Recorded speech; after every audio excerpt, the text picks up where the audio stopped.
A Torá, ela tem ali a nossa instrução. A Torá, Deus engrandece a lei dele acima de todas as coisas.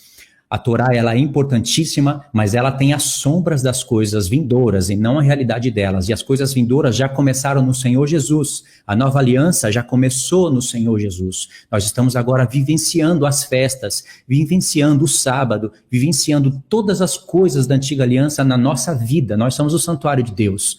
Então, eu concordo com o que o irmão falou, e essa doutrina judaizante, esotérica, ocultista, misturado com cabalista, isso é, irmãos, direto das trevas. E a gente tem sim que denunciar. Testemunhas falam nomes, falam relatos. Eu sei que a gente não pode ficar falando o nome de todo mundo em todos os aspectos, o tempo todo, mas, irmãos, tem coisas que o apóstolo Paulo denunciava, reprovava e falava nome. Aqui vão ser citados nomes, sim. A gente não está combatendo só ideias, a gente está combatendo falsos mestres. E esses falsos mestres têm nome, e vai ser falado o nome deles aqui sim. Agora, isso não pode virar um modismo. O apóstolo Paulo não citava o nome de todo mundo o tempo todo em todas as cartas. Quem é testemunha toca a trombeta, avisa o povo, tem consciência das coisas, tá bom? Para os irmãos que chegaram à noite, tanto do canal do irmão Márcio como do canal aqui Reino Eterno, boa noite, irmãos. Isso daqui foi apenas uma introdução de boa noite para os irmãos, né? Uma introdução do tema. Vou fazer uma oração aqui bem rápida, porque é bom a gente estar orando, entregando essas coisas ao Senhor, para que fique bem claro, né? Registrado no céu o objetivo da live, tá bom? Então é isso daí, vamos orar rapidinho. Pai, em nome do Senhor Jesus, muito obrigado, Pai, por esse dia. Muito obrigado, Senhor, em primeiro lugar, pela salvação, por ter nos chamado para fazer parte do Teu reino, por ter nos chamado para fazer parte do Seu sacerdócio, que é coisa santa. Senhor, a nossa vontade é que o Seu nome seja santificado, e o Seu nome está em nós. E a realidade do Seu nome é que o Senhor um dia se faria como nós somos, para que nós nos tornássemos como o Senhor é. Eu sou o que sou, eu serei o que serei. Isso é a vontade do Senhor, e essa é a santificação do Teu nome, Senhor. No céu, ninguém blasfema o Teu nome. Todos temem o Teu nome no céu. Por isso que nós queremos fazer participante daqueles que hão de santificar o Teu santo nome. O Senhor não precisa da gente para nada. Nós que precisamos do Senhor. O Senhor não precisa de alguém para santificar o Teu nome. O Senhor não precisa de alguém para invocar o Teu reino sobre essa terra. Mas o Senhor faz isso para nos ensinar a justiça. Nós que precisamos do Senhor. Não foi o Senhor, não foi a gente que te amou primeiro. O Senhor que nos amou primeiro e nos revelou o Teu reino, a Tua palavra. Nos ajuda então a ser santos, Senhor. Obrigado pelo perdão dos pecados, pela expiação que o Senhor está fazendo ainda neste momento, pela Sua igreja. E o Senhor zela pela Tua palavra. O Senhor tem nos revelado as coisas do Teu reino. Nós não aceitamos, Senhor, falsos profetas, falsos ensinos que contaminam a alma das pessoas e fazem elas ficarem brigando, negando o nome do Senhor. O nome do Senhor em nossa língua mesmo, Senhor Jesus. O Senhor sabe, conhece o nosso coração e nos deu a entender a revelação do Teu santo nome. Pai, nós queremos que o Teu nome seja santificado, nós queremos ser participantes daqueles que vão trabalhar para que o Teu reino venha sobre nós e para que a Tua vontade seja feita aqui na terra como ela é no céu. Eu fazendo alguma coisa, o irmão Márcio ou os irmãos do canal fazendo alguma coisa ou não, essas coisas vão acontecer. Porque é o Senhor que vai fazer isso, mas o Senhor nos chamou para ser participantes. Nos ajuda, Senhor, nos perdoa, nos ensina a ter paciência. As coisas que nós vamos falar aqui, nós vamos falar como testemunha do Senhor e diante do Senhor. Ajuda o Teu povo, abre os olhos do Teu povo para eles entenderem o quão grave são essas coisas, esse judaísmo falso, messiânico, essas pessoas que estão usando a Tua palavra para perverter as coisas santas do Senhor. Nós sabemos que o diabo é astuto e que ele usa pessoas para essa contaminação. Nos dê poder na Tua palavra, Senhor, nos instrui e nos ajuda. Em nome do Senhor Jesus eu te peço, Pai, te agradeço. Amém. Tá aqui, irmãos, Gênesis 4, verso 1. Coabitou o homem com Eva, certo? Esse homem aqui é Adão, como vocês estão vendo aí. Adão, certo? E diz aqui na continuação: o homem com a mulher. Esta concebeu e deu à luz a quem? A Caim. Então disse, Eva disse: adquiri um varão com auxílio do capeta? Do diabo? Do Senhor.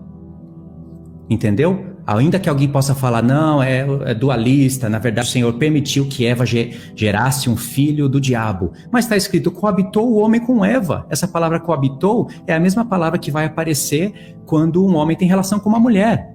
E ela teve Caim. No verso 2 diz, depois deu à luz a Abel, seu irmão. Abel foi pastor de ovelhas e Caim lavrador. E aí, irmãos, um texto da palavra. Adão coabitou com a mulher e gerou Caim. Pergunto, Caim é filho de quem? Do capeta?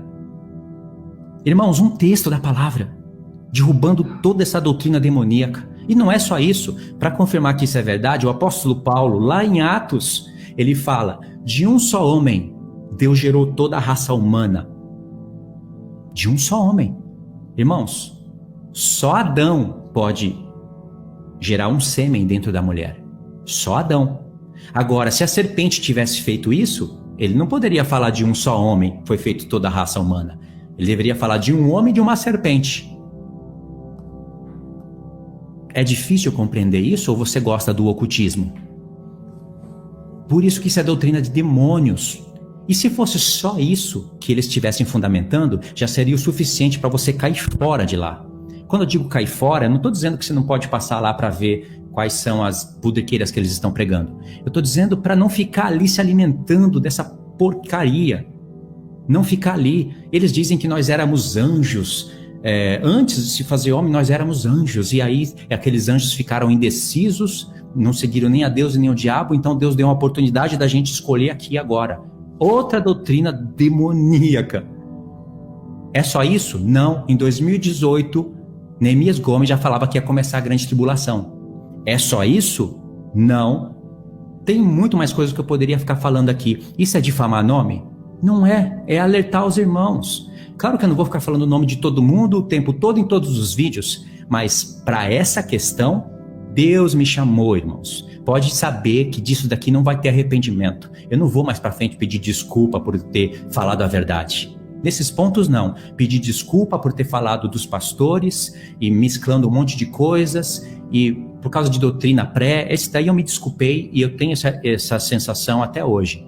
Mas para esse tipo de doutrina demoníaca, nem Romilson não, nem Edir Macedo, nem Silas Malafaia, nem Valdemiro Santiago, R.R. Soares, todo esse lixo aí, nenhum deles introduziram uma doutrina tão perturbadora assim como esses dois estão fazendo. Não surgiu com eles essa doutrina. Surgiu lá no passado com um tal pastor americano que o irmão sabe melhor o nome aí.